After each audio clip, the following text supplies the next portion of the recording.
balik lagi di Asa Karya.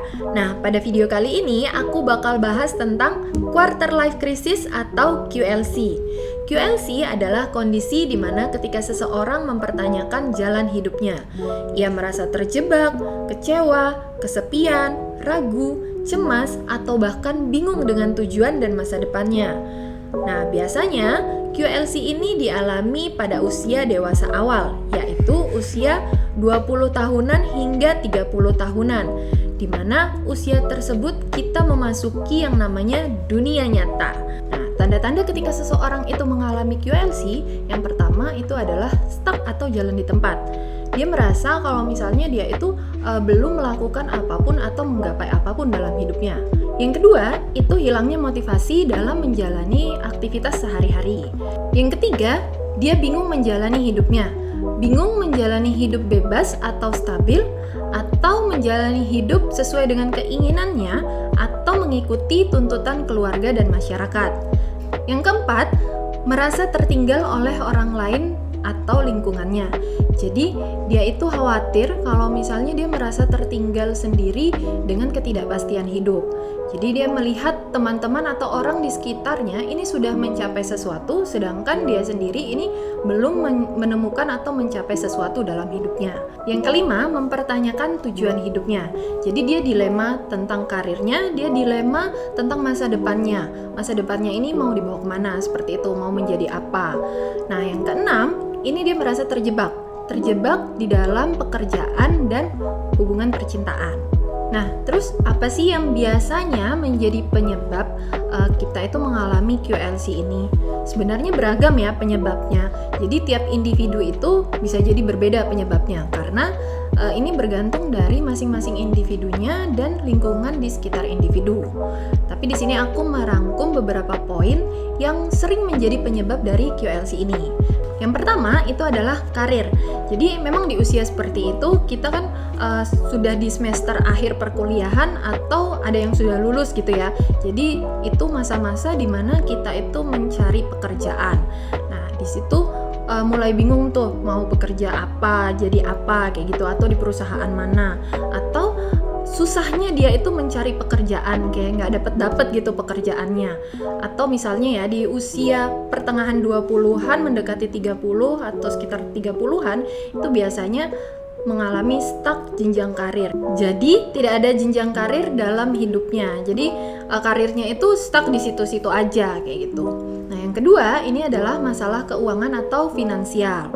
Nah, biasanya ini kan kalau misalnya kita sudah punya pekerjaan sendiri, pada umumnya kita akan mulai hidup mandiri. Jadi kita akan membiayai keinginan atau kebutuhan-kebutuhan kita dengan uang pribadi kita. Jadi dengan uang-uang yang kita dapatkan seperti itu. Nah, ini biasanya masalah yang ditemui adalah pengaturan keuangan itu.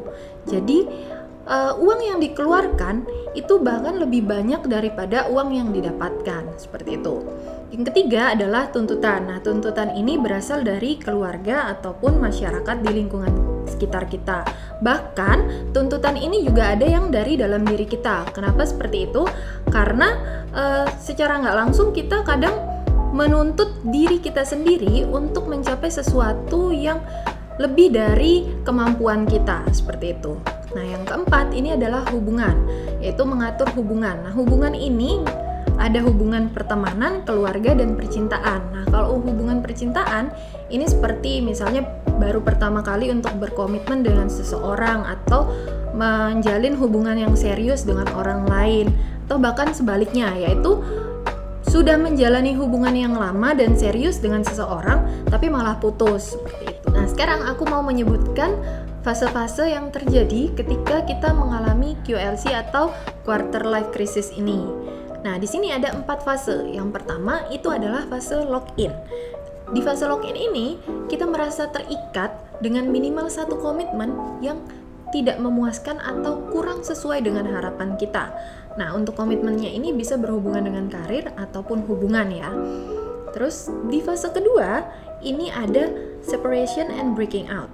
Nah, di fase ini akan banyak sekali melibatkan berbagai macam gejolak emosional, seperti itu.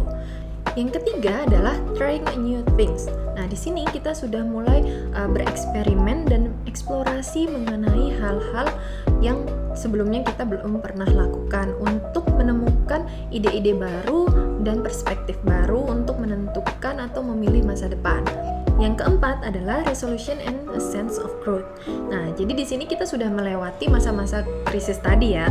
Jadi di sini kita sudah menemukan resolusi baru terhadap masa depan kita. Jadi kita sudah menemukan perspektif-perspektif baru dan ide-ide baru yang kita cari selama masa krisis-krisis tadi. Seperti itu. Nah, tadi aku sudah menjelaskan tanda-tanda, penyebab, dan fase-fase dari QLC ini. Nah, sekarang aku akan memberikan tips beberapa poin yang bisa kalian lakukan ketika kalian menghadapi atau mengalami QLC ini. Yang pertama adalah eksplorasi hal-hal yang kalian hilangkan dari kehidupan sebelumnya. Nah, ini maksudnya adalah misalnya nih, kalian ini sudah menetapkan suatu tujuan. Nah, untuk mencapai tujuan tersebut, kalian jadi menghilangkan suatu kegiatan yang biasanya kalian lakukan. Misal nih ya, contohnya seperti hobi kalian atau olahraga yang rutin kalian lakukan itu jadi kalian hilangkan seperti itu. Nah, kalian eksplorasi, kalian lakukan lagi hal-hal tersebut setiap minggunya. Yang kedua adalah tidak membandingkan diri dengan orang lain. Ketika kalian membandingkan diri dengan orang lain, maka ini tidak akan ada habisnya. Karena setiap orang atau individu itu punya waktunya masing-masing. Misalnya nih, ketika temanku ini sekarang sudah punya rumah nih, udah bisa beli rumah sendiri, tapi aku masih belum, karena memang belum waktunya untuk mencapai hal tersebut mungkin, ya kan? Yang ketiga adalah membuat perencanaan hidup. Nah, kalian bisa membuat perencanaan hidup mulai dari hal-hal kecil sampai dengan hal-hal yang berskala besar. Yang keempat adalah curhat dengan orang lain. Nah, ketika kalian curhat dengan orang lain, mungkin aja kalian jadi bisa menemukan ide-ide baru atau insight-insight baru tentang masalah kalian. Yang kelima adalah belajar mencintai diri sendiri. Karena setiap individu itu memiliki kelebihannya masing-masing. Nah, mencintai diri sendiri ini sudah pernah dibahas di video sebelumnya. Nanti linknya aku taruh di description box. Jadi kalian bisa tonton lebih lengkapnya mengenai self-love ini. Oke, sekian video kali ini. Kalau misalnya kalian mau tanya-tanya, bisa langsung komen di bagian bawah. Dan jangan lupa untuk pencet tombol like, subscribe, dan nyalain lonceng notifikasinya ya. See you!